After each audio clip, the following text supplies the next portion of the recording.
صدق اللہ العظیم۔ معزز و محترم سامعین، جیسے جیسے وقت عہد رسالت مآب صلی اللہ علیہ وسلم سے دور ہوتا گیا، رحمت عالم صلی اللہ علیہ وسلم کی ظاہری آیات طیبہ کی برکات میں کمی آتی گئی اور نئے نئے فتنوں نے جنم لیا۔ اگرچہ جس دور سے آج ہم گزر رہے ہیں، دنیا اس کو تحقیق کا دور کہتی ہے، لیکن سچ پوچھئے تو یہ تحقیق کا دور نہیں، یہ تشکیک کا دور ہے۔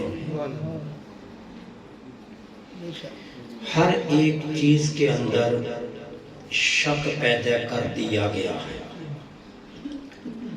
اور اس شک کو اتنی مضبوطی سے اغیار نے تیار کیا ہے کہ ہماری اپنی ہی نسلیں اور ہمارے اپنے ہی مذہبی رہنما اس کی روح میں بہہ گئے۔ میں وقت کی قلت ہے، میں دو مثالوں سے آپ کو سمجھانا چاہتا ہوں کہ یہ کتنے بڑے تشخیص کے دور سے ہم گزر رہے ہیں۔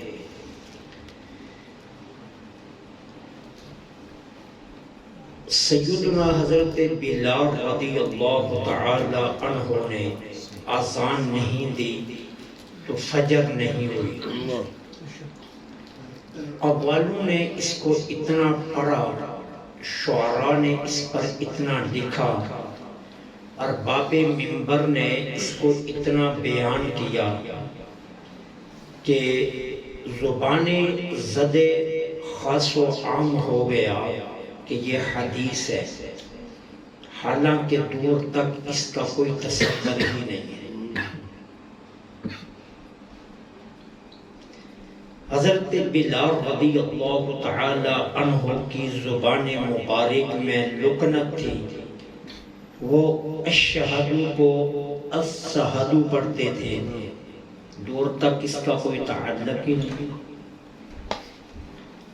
یہ میں نے دو مثالیں رکھی ہیں، سینکڑوں ایسی روایات گڑھ لی گئی ہیں اسلام کے حقیقی حلیے کو بگاڑنے کے لیے،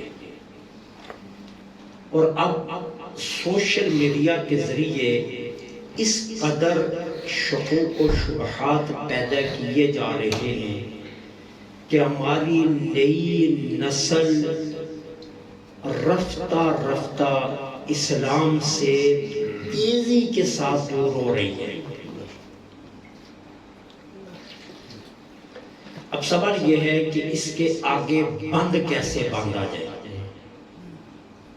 ہم اپنی نسلوں کو بچا کیسے سکتے ہیں، ہم سرکار کی امت کا جو نوجوان بگڑ رہا ہے اس کی اصلاح کیسے کر سکتے ہیں۔ تو ایک ہی راستہ نظر آتا ہے، اور وہ راستہ ہے کہ ہمیں پھر سے اولیاء اعظام کی تعلیمات سے وابستہ ہونا ہوگا، اس کے بنا اور کوئی راستہ نہیں ہمارے پاس۔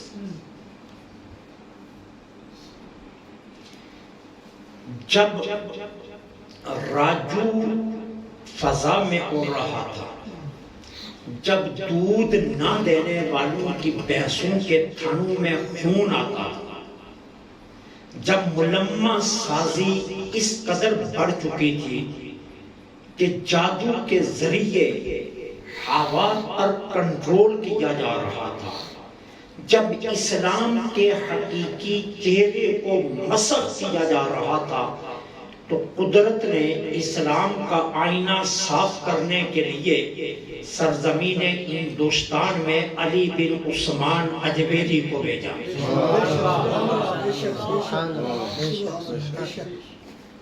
اور پھر تشخیص کا غبار اس طرح چھٹ گیا کہ حقیقت کا چہرہ رخ پورے آب و تاب سے نکھر کر یوں سامنے آیا کہ پھر لاہور کی سرزمین پر علی اجمیری کے پیچھے نماز پڑھنے والے لاہور میں کھڑے ہو کر کعبہ کو دیکھ رہے ہیں. اب بھی تشخیص کا دور ہے, اب بھی ملمہ سازی کا دور ہے, اب بھی فتنوں کے دور سے ہم گزر رہے ہیں. ان فتنوں سے نکلنے کا واحد راستہ یہ ہے کہ ہم پھر سے تعلیمات اولیاء کے ساتھ وابستہ ہو جائیں. اور یہ کہانی اب کی نہیں ہے.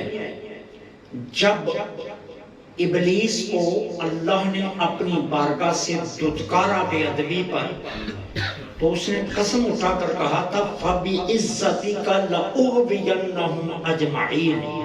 نسل آدم سے اپنے مراتب سے گرنے کا بدلہ لیتا رہوں گا اور ایک لمحہ بھی سکون سے نہیں بیٹھوں گا.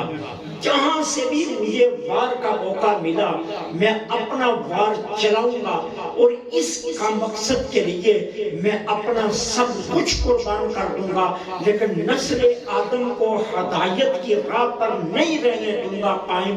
لیکن اس نے خود بھی ایک اعتراف کیا الا عبادک منہم المخلصین, مالک میں جانتا ہوں جن کو تو چن لے گا وہ میرے دامن میں نہیں آئیں گے.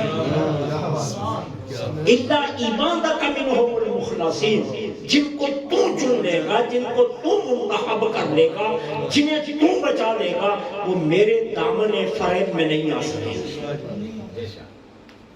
معلوم یہ ہوا کہ جب غبار اتنا پڑ جائے کہ حقیقت کا آئینہ مسخ ہو جائے, جب تشکیک اتنی ہو جائے کہ تحقیق چھپ جائے, جب حقائق اتنے مسخ کر دیے جائیں کہ باطل ابھرتا نظر آئے, جب حق کو چھپانے کے وار کیے جائیں, تو پھر حق کو چہرے کو صاف کرنے کا واحد حل یہ ہے کہ پھر کسی درویش کے دامن سے وابستہ ہو کر اس کی تعلیمات سے رہنمائی لی جائے, تو اللہ اپنے چنے ہوئے بندے کے صدقے تشخیص کو ہٹا کر تحقیق بندہ مومن پر واضح کر دیتا ہے.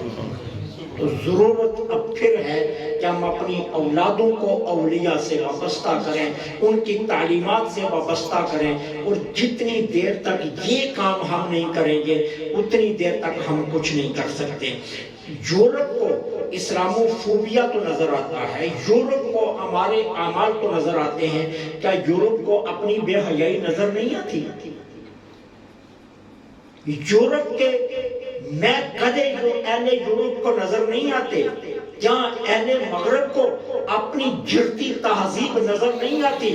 سڑک پر بے نسب پیدا ہونے والے بچے اور کسی یتیم خانے میں پلنے والے نوجوان جن کا سرے سے کوئی نسب نہیں ہے, اور اس سکل سکینی خواتین برہنہ نیم پھرتی سڑکوں پر, انہیں نظر نہیں آتی, انہیں سب کچھ نظر نہیں آتا, لیکن ہمارے عیوب پر وہ نظر رکھے ہوئے ہیں.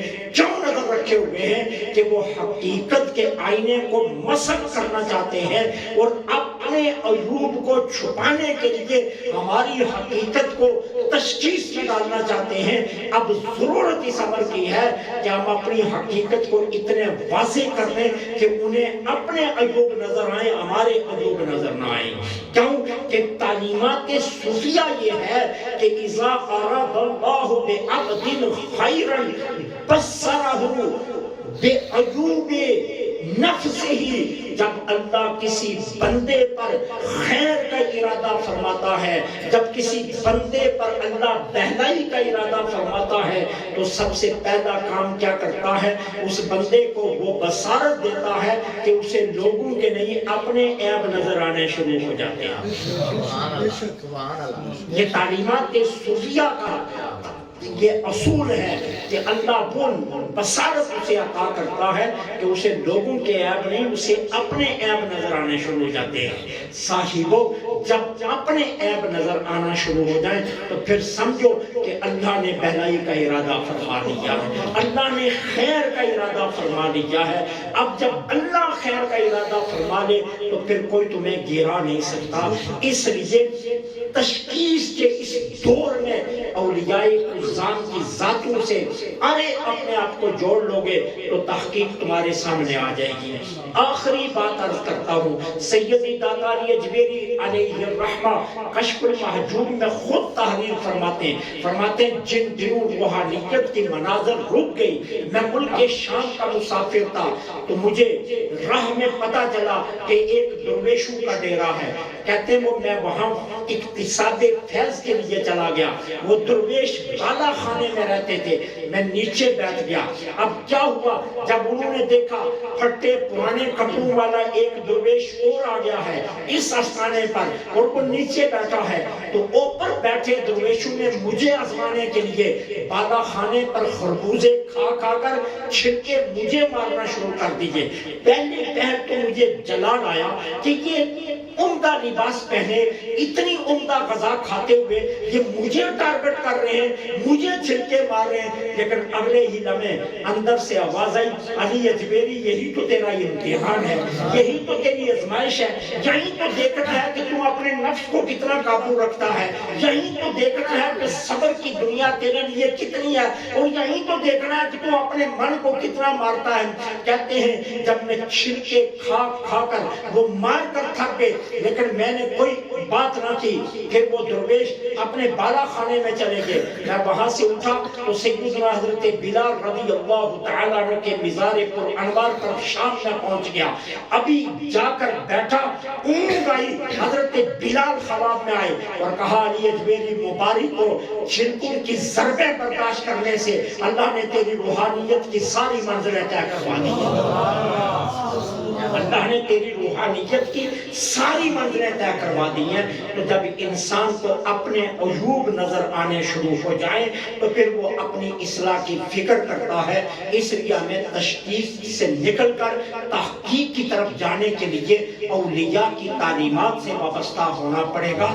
جتنی دیر تک ہم یہ کام نہیں کریں گے ہماری نسلیں اس سیلاب بے حیائی میں بہہ جائیں گی، بچ نہیں سکیں گی۔ بچنے کے لیے شیطان نے بھی ایک ہی بتایا تھا کہ جن کو تو چن لے گا وہ بچیں گے، باقی کوئی نہیں بچ سکے گا۔ اس لیے اللہ کے چنیدہ بندوں کے ساتھی بن جاؤ تاکہ ان کے توسل سے اللہ چنیدوں کے سائے میں ہمیں بھی رکھ لے اور ہماری نسلوں کو بھی رکھ لے، اور یوں ہم تشخیص کی دنیا سے نکل کر تحقیق میں اپنا قدم رکھ سکیں۔ اللہ مجھے آپ کو عمل کی توفیق عطا فرمائے۔